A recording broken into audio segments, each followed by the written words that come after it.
అన్న నమస్తే అన్న. నమస్తే బ్రో. సో ఫిష్ వెంకట్ గారు అంటే ఇప్పుడు మీ గ్యాంగ్ ఏదైతే ఉందో జబర్దస్త్ టీం కావచ్చు లేకపోతే గబ్బర్ సింగ్ టీం కావచ్చు, అంటే మీకు అందరు కూడా ఒక పెద్ద దిక్కులాగా ఉండి ఎక్కడికి వెళ్ళినా కూడా జాగ్రత్తగా చూసుకుంటా అని చెప్పేసి చాలా మంది కూడా చెప్తున్నారు. సో మీకు ఏ విధంగా ఉండేది అనుభవం? అన్నదమ్ముల్లానే ఉంటుంది. గబ్బర్ సింగ్ బ్యాచ్లో కూడా నేను తిరుగుతుండే. యాక్చువల్ నేను గబ్బర్ సింగ్ సినిమా చేయకుండా బ్యాచ్ తోటి నాకు కూడా పేరు వచ్చింది గబ్బర్ సింగ్ బ్యాచ్ అని చెప్పి. అంటే గబ్బర్ సింగ్ బ్యాచ్ అంటే వాళ్ళే మంచి వాళ్ళు చాలా ఎవరైనా కలుపుకుంటారు గబ్బర్ సింగ్ చేసినా చేయకుండా. అలాంటి వ్యక్తులు దానికి మాకు హెడ్గా సాయి గారు, ఆ తర్వాత మా ఫిష్ వెంకట్ అన్న, వాళ్ళకన్నా పెద్ద పవర్ స్టార్ పవన్ కళ్యాణ్ గారు, అర్జున్ గారు ఇట్లా ఉంటారు అన్నమాట అందరూ. కానీ గబ్బర్ సింగ్ బ్యాచ్ అంటే హెల్పింగ్కి నెంబర్ 1. సో అన్నకి నాకు ఉన్న రిలేషన్ అంటే ఇక బ్రదర్స్ లాగానే ఉంటుండే, చాలా మంచిగా ఉంటుంది, క్లోజ్. ఎట్లా అంటే ఫ్యామిలీ ఫ్రెండ్స్ లాగా.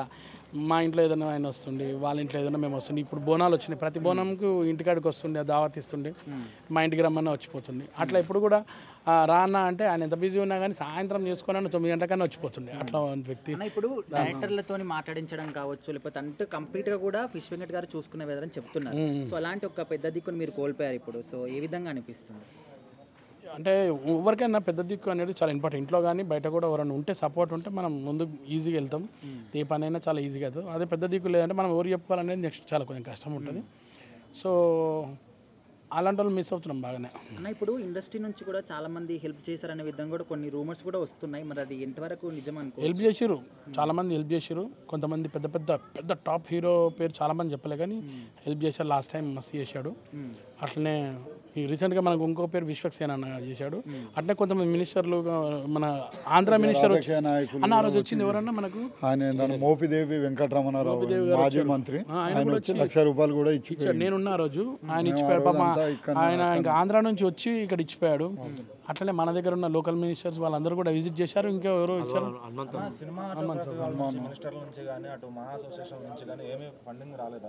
అంటే మా అసోసియేషన్ మన మెంబర్ అయి ఉండాలన్న, ఏదైనా కానీ అందులో మెంబర్ అయి ఉండాలి. ఏదైనా మనం ఇండస్ట్రీలో ఉంటే దేంట్లో ఒక దాంట్లో మెంబర్ అయి ఉంటే మనకు దొరుకుతుంది. మన మెంబర్ లేకుంటే మనం ఏం చేయలేం, వాళ్ళని బ్లేమ్ చేయలేం. మసాలా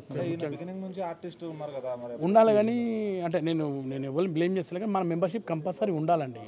ఇప్పుడు ఒక యూనియన్ ఉన్నదానికి యూనియన్లో ఉంటే యూనియన్ సపోర్ట్ ఉంటుంది మనకు. అలాగని అన్న ఇప్పుడు హాస్పిటల్ జాయిన్ అయినప్పటి నుంచి కూడా మంచిగానే ఉంది, కొంచెం కోలుకుంటున్న విధంగా కూడా అన్నారు. అరే కోలుకున్నాడు.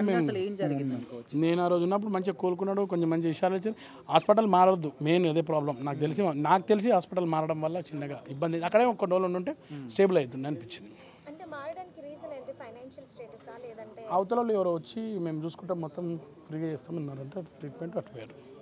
అంటే హెల్త్ కూడా బాగాలే కదా, బ్లేమ్ చేయదు. హాస్పిటల్ కూడా బ్లేమ్ చేసేది కానీ కూడా బాగానే చేసిళ్ళు. కానీ ఏంటంటే బాడీ సహకరించాలి అన్నకు. ఏంటంటే మేము 18 రోజుల కాడ నుండి అన్న వెంటనే ఉన్నాం. ఆర్బిఎం హాస్పిటల్లో 8 రోజులు ఉన్నాం. అక్కడ 10 రోజులు ఉన్నాం. నేను బెస్ట్ ఫ్రెండ్ వరంగల్ నుండి వచ్చిన. నా పేరు మస్తాన్, ఎండి మస్తాన్, వరంగల్. హెల్త్ బాగలేకపోయినప్పటికీ కూడా డ్రింకింగ్ అనేది మానలేదని కూడా వాళ్ళ ఇంట్లో వాళ్ళు కూడా చెప్తున్న పరిస్థితి చూస్తున్నాం.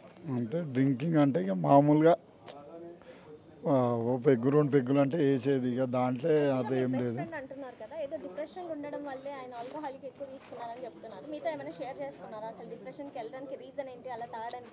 అంటే మెయిన్ ఏంటంటే ఇట్లా ప్లస్ 2 కిడ్నీలు ఖరాబ్ అవుతూనే అబ్బా ఇట్లా అయిపోయిందని ఒకటి ఏంటంటే డిఫరెన్స్లో పోయిండు. అయ్యో ఏమవుతుందో ఇప్పుడు మరి ఇక మా పిల్లలకు కూడా నేను ఏం చేయలే కదా అని అదే ఒకటి ఆలోచన బాగా పెట్టుకున్నాడు. అన్న ఏం కాదన్నా మేము అందరం ఉంటామన్నా అని కూడా మేము వరంగల్ నుండి కూడా వచ్చి కూడా అన్న వెంటనే ఉండి కూడా దాదాపు 18 రోజుల నుండి అన్న వెంటనే ఉన్నాం. అంటే ఇక్కడ హాస్పిటల్లో 8 రోజులు ఉన్నాం ఉప్పల్లో, అదేంటంటే బొడుప్పల్లో. అక్కడ ఏంటంటే పిఆర్కే దాంట్లో 10 రోజులు ఉన్నాం. ఇంకొకటి ఫైనాన్షియల్ స్టేటస్ వల్ల కూడా చాలా ఇబ్బంది పడ్డారన్నారు కదా. ఆయన చాలా బోల్డ్ సినిమాలు చేశారు, మరి డబ్బులన్నీ ఎక్కడ పెట్టారు? లేదంటే రాలేదా? అంత ఇబ్బంది పడాల్సినంత అవసరం అయితే ఏంటంటే అన్న చాలామందికి హెల్ప్ చేసిండు. ఎవరన్నా ఇప్పుడు అంటే విజయవాడ నుండి అయినా, ఇప్పుడు కర్నూలు నుండి అయినా, అనంతపురం అయినా, చిత్తూరు ఎక్కడి నుండి వచ్చి అయినా అన్నకి ఇట్లా వచ్చినామంటే వాళ్ళకు హోటల్లో తీసుకొని వాళ్ళకి తినిపించి లాడ్జింగ్ కిరాయి కూడా అన్నే కట్టేది. ఆ ఒక్కటి మాత్రం అందరు అంటే నా వాళ్ళు అనుకొని చాలామందికి పెట్టిండు అన్న. అట్లా